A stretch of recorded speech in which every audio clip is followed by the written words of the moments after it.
ಚಿಕ್ಕಮಗಳೂರು ನಗರದ ಮುಖ್ಯ ರಸ್ತೆಯಲ್ಲಿರುವ ಕನ್ನಿಕಾ ಪರಮೇಶ್ವರಿ ದೇವಾಲಯದಲ್ಲಿ ವಾಸವಿ ಜಯಂತಿ ಅಂಗವಾಗಿ ದೇವಾಲಯವನ್ನು ಬಗೆ ಬಗೆಯ ಹೂವುಗಳಿಂದ ಅಲಂಕೃತಗೊಳಿಸಲಾಗಿತ್ತು.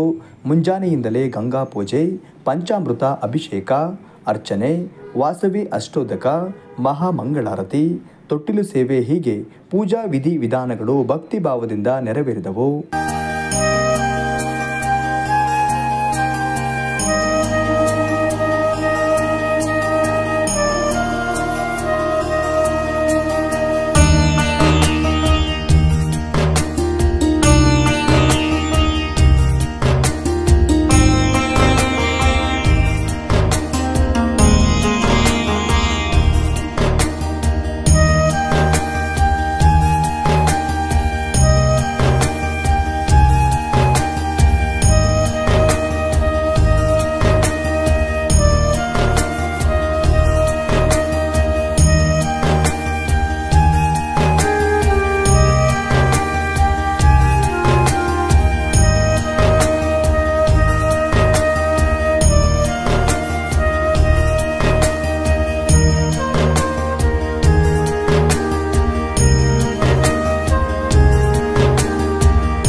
ಪರಿಷತ್ ಶಾಸಕರಾದ ಎಸ್.ಎಲ್. ಭೋಜೇಗೌಡ ಹಾಗೂ ಜಿಲ್ಲಾ ಪೊಲೀಸ್ ವರಿಷ್ಠಾಧಿಕಾರಿ ಡಾಕ್ಟರ್ ವಿಕ್ರಮ್ ಅಮಟೆಯವರು ದೇವಾಲಯಕ್ಕೆ ಆಗಮಿಸಿ ದೇವರ ದರ್ಶನ ಪಡೆದು ಭಕ್ತಿ ತೋರಿದರು.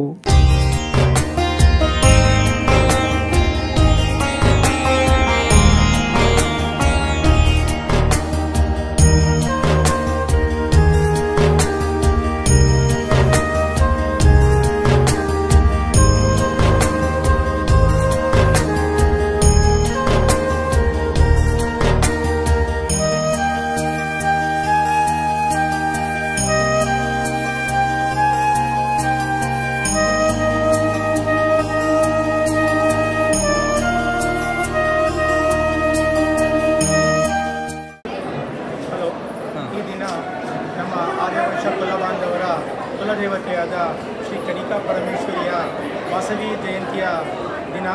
ಇವತ್ತಿನ ದಿನ ವಿಜೃಂಭಣೆಯಿಂದ ಈ ಜಯಂತ್ಯೋತ್ಸವವನ್ನು ಆಚರಣೆ ಮಾಡ್ತೇವೆ. ಹಾಗೂ ಸಂಜೆ ರಾಜಬೀದಿ ಉತ್ಸವ ಇರುತ್ತದೆ. ಹಾಗೂ ಒಂದು ವಾರದಿಂದ 7 ರಿಂದ 8 ಹೋಮದ ಕಾರ್ಯಕ್ರಮ, ನಿನ್ನೆ ಚಂಡಿಕಾ ಹೋಮ ಎಲ್ಲವನ್ನೂ ನಾವು ಇಲ್ಲಿ ಮಂಡಳಿಯ ಪರವಾಗಿ ನಡೆಸಿಕೊಟ್ಟಿರ್ತೇವೆ. ಸರ್ವೇ ಜನ ಸುಖಿನೋ ಭವತು ಅಂತ ಎಲ್ಲರಿಗೂ ಒಳ್ಳೆಯದಾಗಲಿ ಅಂತ ಎಲ್ಲರ ಪರವಾಗಿ ನಾವು ಸಂಕಲ್ಪವನ್ನು ಮಾಡಿಕೊಂಡಿದ್ದೇವೆ. ಈ ಸಂದರ್ಭದಲ್ಲಿ ಆರ್ಯ ವೈಶ್ಯ ಮಂಡಳಿ ಸದಸ್ಯರು ಉಪಸ್ಥಿತರಿದ್ದು ಭಕ್ತಾದಿಗಳು ಭಾಗವಹಿಸಿದ್ದರು.